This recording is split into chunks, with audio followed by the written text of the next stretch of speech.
All righty, welcome to the broadcast today, everyone. It is Thursday, and I have been out of town. Conference recording started. Let me take this off speakerphone here. And yeah, I'm excited to see everybody. Welcome back. I'm excited to be here. Ooh, yes, Nick, it is going to be a great new year. Go ahead and tell me where you're calling in from. Hope you have your morning cup of tea or whatever you drink in the AM. It is a wonderful day. I know we had a blast. We were all through the Caribbean and just had so much fun. I wasn't posting too much because I didn't have my phone with me, which is a good thing. Too much, a little bit of phone, not too much phone. But some of my kids were posting, for those of you that follow our family, and we had so much fun. One day we were in St. Kitts and we were all through the island on four-wheelers, and it was just so much fun. So it's always great to get away with family and keep things in perspective. And that's why I wanted to speak to you guys today. You know, where is everybody as far as perspective and keeping things in perspective? Hey, Tanya, welcome to the call from Tennessee. Yeah, let us know where you're calling in from today. Love to hear about it. Oh, and P.S., I have my planner. I want to tell you something. I will be flying out too, and we will be live, let's see, on Friday morning, so not tomorrow morning, but a week from tomorrow. We may even do, because I may be in transit, I have to check my airlines. I know everything's last minute for me because I have a full schedule. So I'm heading out to this event, doing what we need to do. I'm going to be speaking on Friday morning in Phoenix. Phoenix is going to be phenomenal. And let's see. Yeah, so I may just do next Thursday's live on, where? Friday. Somebody just said they couldn't see me live. So Mark, if you could make sure Jamie shared this on my regular page, that would be great. Somebody said they could, Lori, my sister by another mother there, Lori Morelli, I love her. She's up in New York, said she can't find me on Facebook Live. You guys have to go in and actually pull it down and say, see first, I think it says. See first. My kids were using my light here, so now it's doing a light. I need another. If Tom's listening, I already need a new bulb because the kids were playing with this, oh, there you are. Okay, great. Thanks, Lori. You had me a little distracted. Of all people, I want you here. Fired up. Good morning, Linda. Keep smiling. Keep smiling. All right, so let me get back to this. All right, so Thursday, let me swipe these now. Thursday, I will head out there to Phoenix. We will be Friday morning, and Mark will be posting that here on this live. And I want you guys to spread the word. It's going to be amazing. I just met with Rob last night, who's one of our head intercessors here. And just some of the things that are going on are amazing, even in the spirit, and some of the things that are going on with our company. There's amazing things that are happening. Now is not the time to sit down. Now is the time to get busy. Now is the time to rise up and stand for something, because there's a lot of people that just really need direction. They are lost. And so it's concerning when I see and hear some of the stuff that goes on. So, and I know some of you know what I'm talking about. I apologize for this light. I almost want to turn it off because it's blinking, because my kids used up all the bulb there when I was, oh, now I'm in the dark. I don't know if it's worse or better to have it on. Maybe I just leave it on. It's blinking. We'll ignore it. You guys see me blinking in and out? Yikes. All right, Tom. Request, I need a new bulb already. I know you just sent me this one, but there, I'm going to turn it up. It helps. All right.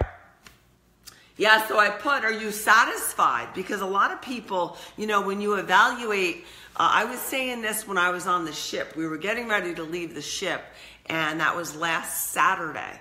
And I was thinking to myself, man, so many people don't bother setting New Year's resolutions anymore because they've set so many that they and they don't follow through, that they don't want to set themselves up for failure any longer because they've done it enough times where they know they're not going to follow through.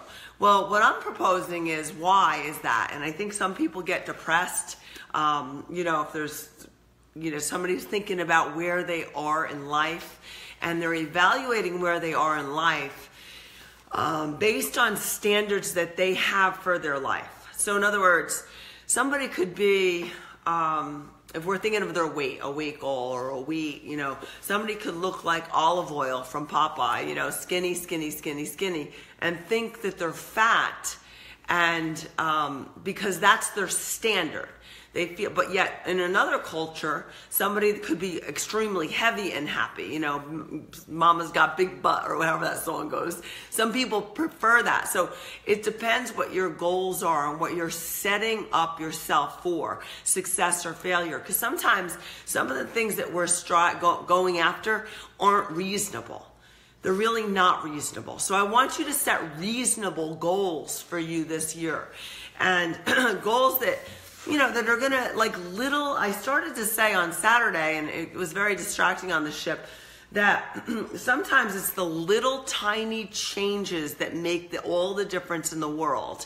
And so if you're looking, for example, for a weight change or a body change, or you're looking to do something with your health, sometimes it's not the full out stop everything from white flour to coffee to sugar to, stop everything right now, because you're going to get sick if you do that. If you're doing enough of those types of things, you're going to feel like you have a flu and you're having withdrawals. Because you can do things slower. I'm talking about a small, slight change. Something that, instead of some of the decisions that you've been making, change that decision to another decision that's more empowering. So instead of maybe waking up and having something that's bad for you, like whatever, you're racing off to Starbucks and you're getting one of those lattes that's filled with sugar and milk and a cream and every other thing, there's other choices. Or if you look at business, sometimes it's not the big changes. It's the small choices that you're making on a daily basis that are going to make or break your hitting your goals. It's the small things. Did you connect? Did you even open your mouth to connect? Are your goals big enough to make it such that you want to make those changes? So some of those are just small changes. And I know because we're in 2018 and this is the first time I've seen all of you since then, since the new year, I just want to encourage you today to, as you're, and you may have already written your goals. And you may have goals that say you're going to be a billionaire by the end of 2018 in December.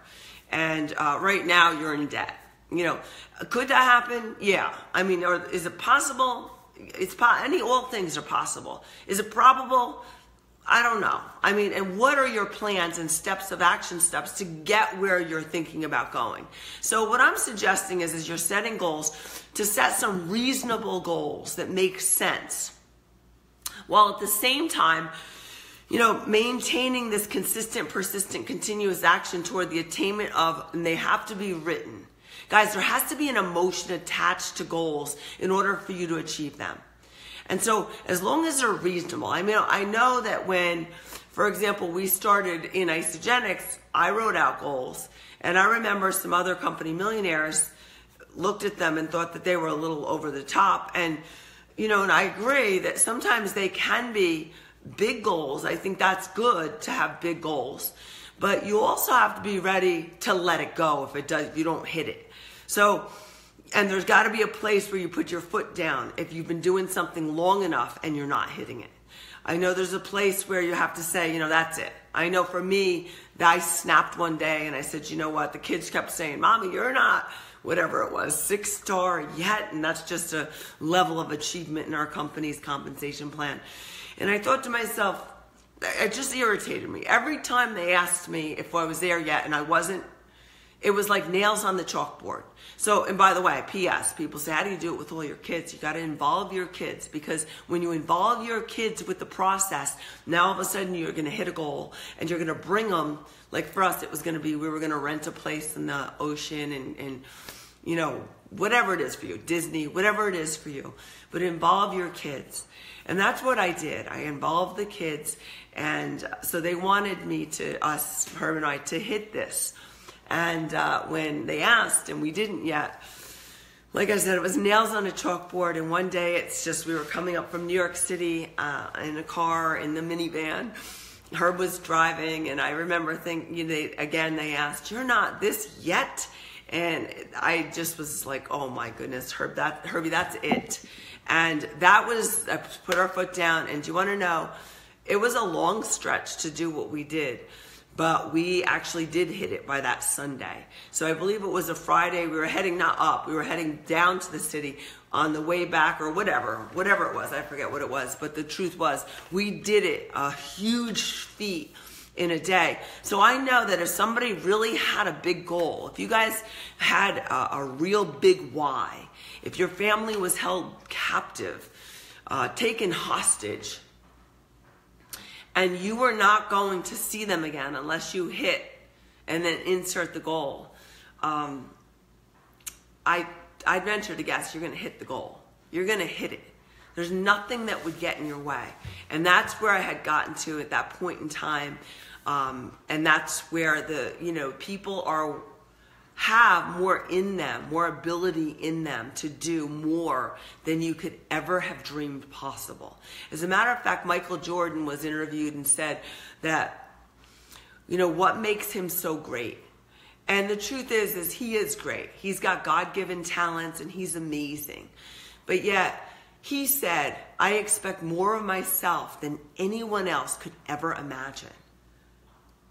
And I think sometimes what we're doing is we're not getting ourselves organized, or we're thinking that the feat is so big that we're not setting a reasonable goals to get it done. So my proposal today is that we set those goals and we make it happen. So I wrote a couple notes today because I think it's important that people can stay focused. And in the light of the gospel, most of you know that my basis for mine and Herb's belief are in the Word. And, sometimes it's disturbing when I watch people that don't have a basis for their belief because they're all over the place. And, they're one with the tree and, the stream outside. And it's just, it sounds crazy. But yeah, if you have a basis for your belief, I want to encourage those people who are walking this out to realize that right now it's so crucial, the timing right now. And I love, on an offshoot, Bob Jones was a prophetic guy who passed away, was it a year or more ago now? And very accurate. In other words, God would give him words that were so accurate, from storms to... He actually was instrumental in the launching of International House of Prayer in Kansas City. And Bob Jones said there's a great harvest that's in front of us. And that harvest that's coming is 1 billion youth, 1 billion young people.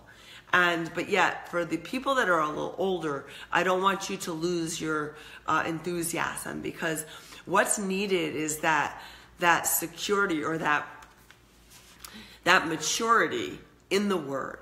And these kids are excited, and we're starting to see it happen now. So on that note, as you're thinking about 2018, where we're going, I believe 2018 is going to be a year that the Lord is going to move mightily in the land. There's a lot of hurdles. There's a lot of battles. There's a lot of people that are lost and really need direction. And that's where we step up. Even as we leave these cruise ships, guys, and I tear up to think, how can you want a cruise ship and cry about leaving your waiters? We do that. And the reason is because our waiters, we become friends with. Let me just tell you a quick story. Because we're on this ship, we go to dinner, and the one waiter he's just not friendly. He's not really friendly. Doesn't seem outgoing. He doesn't seem like being a waiter is what he wants to do. And I'm thinking, he's kind of just distant, And so, right away, I want to make him laugh. But it's hard. You can't really get much of a reaction from him, and you're wondering, is it the language barrier or whatever? Long story short, we get him to laugh because it was his birthday, and I said, oh, and so we start singing. His birthday passed like weeks ago, so I start singing anyway. So we all sing happy birthday because some other table was doing it, and slowly but surely he started to lighten up. And the long and short is I ended up sharing with him my testimony of what happened, how I was so lost and how I got found, and some of the ways that the Lord had spoken to me very clearly. And the next, days are going on. My sister, she's pressing into prayer for him. And so we walk in one day, he says, today was the best day ever. Like, he was so excited, like totally a new person. So we're like, really? What happened? I don't know. I woke up like this. It was so awesome. He was completely transformed. He said, I woke up like this. I don't even know why. And so I said, well, we've been praying for you. And he said, you have? I want to thank you. He had a heavy accent. Anyway, the long and short is by the end, he goes from what he was to a very talkative, wants to hang out type of guy to, by the end of the ship, he was telling us encounters he had with the Lord. He had an out-of-body experience and different things that had happened, he actually heard the Lord's voice. And his hope was taken to a whole nother level. He had hope again. Like, he was excited again. And I say that because sometimes, you think, man, am I making a difference in the world? Am I making a difference with people when when I speak to people? And the answer is, for us, it's yes. It seems like everywhere we go. I'll give you another example. We go into this other concierge lounge, and the kids all meet these people that work on the ship, and they become friends, and we're all happy and friendly. And so at the end of the tour, one of them says, after, one night we're in the concierge talking to some people, and all of a sudden I see the kids, they all get up and they're helping him because he had stopped doing what he was doing to talk. So he was the type that couldn't clean and talk, so he had to focus. So, and then they're talking and they're all having fun, and my sister and and Herb and I were talking to a couple, and then all of a sudden I see all the kids like pop up, and they're cleaning up the entire concierge with this guy, and it was like, bam, many hands make light work, and so it was like cleaned up in record time. And that was just, there was another guy we would run into all the time, and the kids, they're always looking for us, right, and the kids. And so at the end of the time when we're going to leave, it was like they're almost crying to say goodbye. It's like, to make a difference in people's lives. It tears me up because he said to them, it's going to take a little while because I'm going to keep looking every time that door opens for you. And I'm thinking, wow, we can bring hope together, guys. You guys can bring hope to people too, in that it's our choice of how we show up. I think how we show up is everything. Like, if we show up, even when you don't feel like it, there's times when, I'm not 100% today, for example. I normally don't even say that, but you probably can already hear it in my voice. But I've been fighting a flu since I got home, and it doesn't matter, though. Normally, I would never even say that. But the truth is, I think you already know.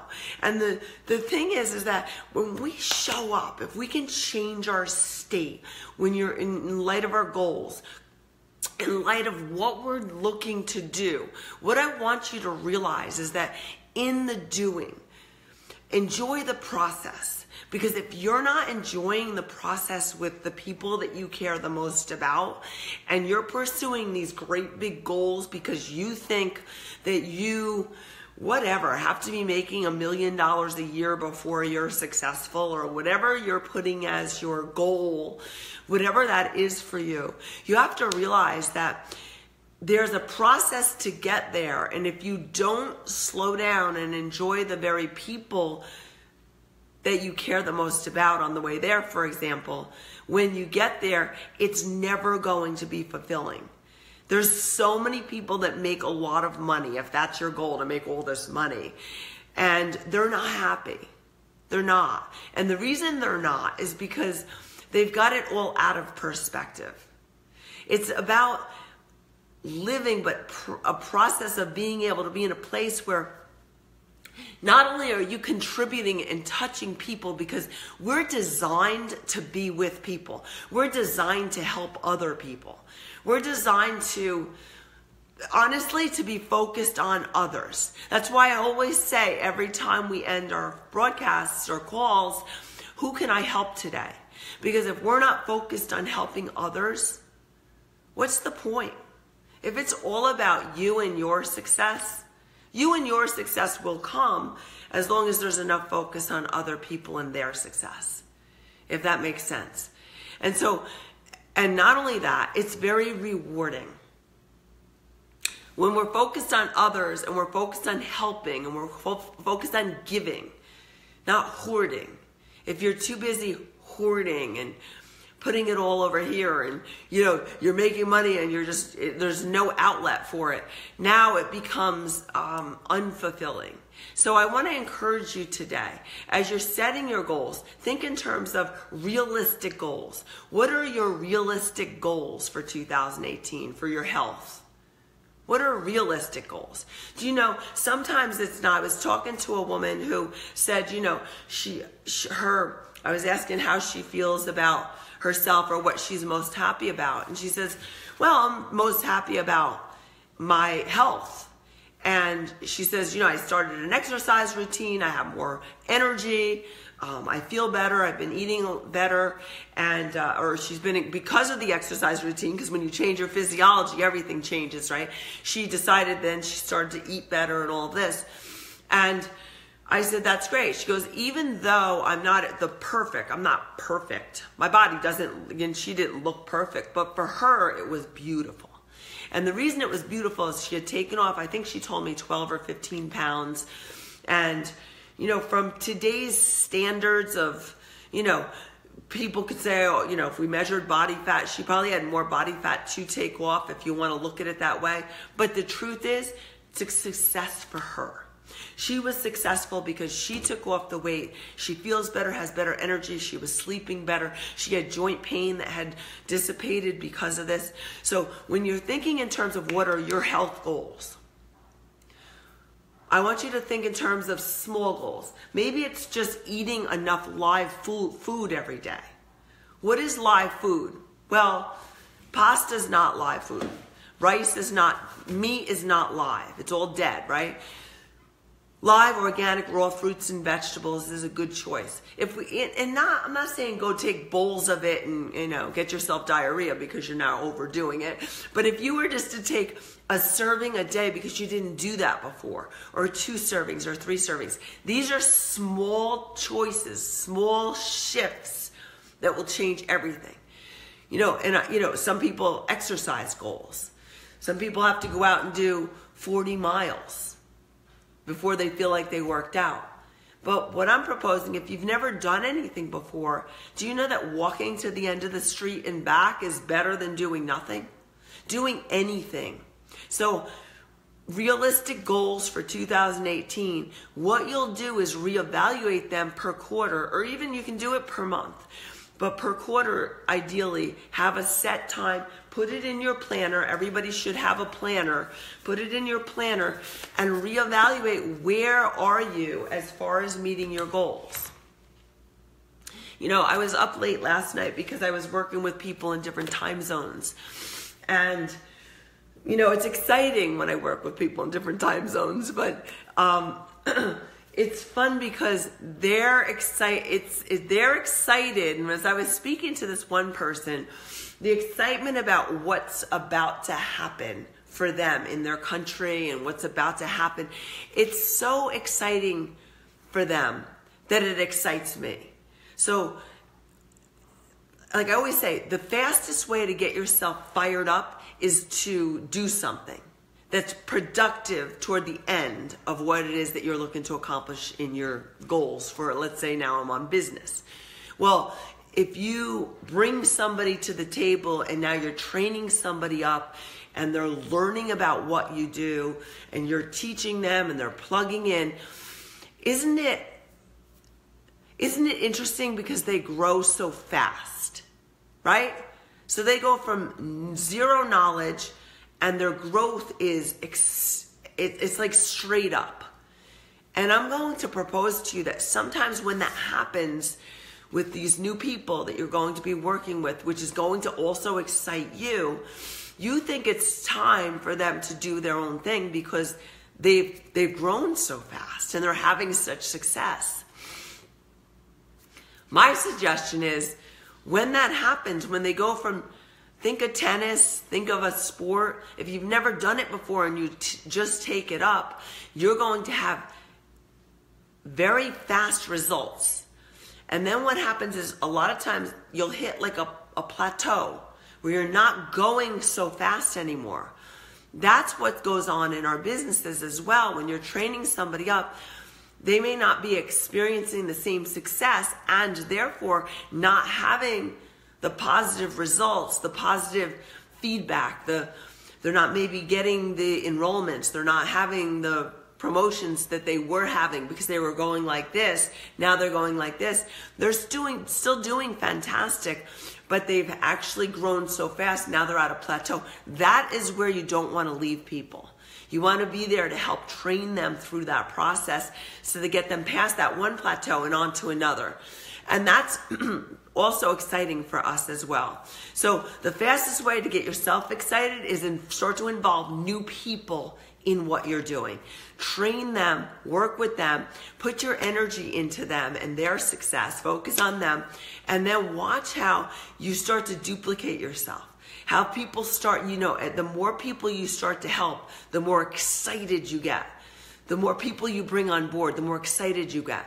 Some of you are starting to beat yourself up and you're wondering, man, or maybe you've gone into a deep, dark place and you're saying to yourself, man, is this all there is? Or you've gone through a place where you're depressed. And I want to speak to that because sometimes what happens is if your expectations do not match where you are, all of a sudden you can start to get depressed or you can start to feel even stressed.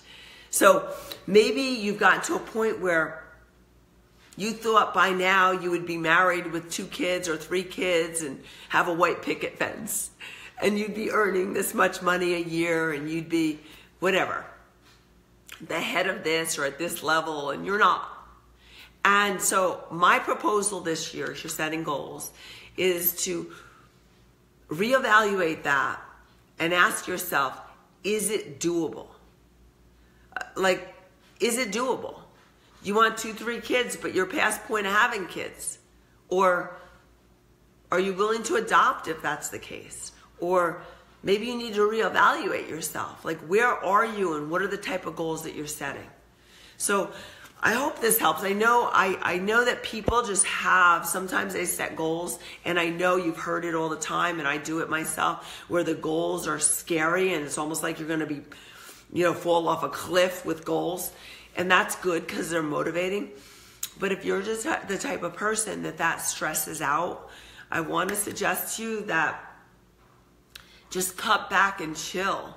I mean, I don't want you to, because listen, just like Michael Jordan said, he expects more of himself than anyone could ever imagine. That's, if you can just be that person that expects more of yourself without getting stressed, which is, just as I close, I want to say that that's one of the key things that I want to bring to you today is, and it even says too in Joshua, it says, be strong and courageous, do not be afraid, nor be dismayed, for the Lord your God is with you wherever you go. And then in Deuteronomy it says, be strong and of good courage, do not fear nor be afraid of them, for the Lord your God, he is the one who goes with you. He will not leave you or forsake you. And then he who is in you is greater than he who is in the world. To write some of these down. Delight yourself in the Lord, it says in Psalm 37, and he shall give you the desires of your heart. If you would delight yourself, and then, you all know in Matthew where it says in 6:33, it says, seek ye first the kingdom of God and his righteousness, and all this will be given unto you. And I believe that when you start to come into a closer relationship with, and spiritually, I'm speaking in terms of spiritually, and coming into the truth, because the truth will set you free. And it's also rewarding to watch other people come into that truth as well.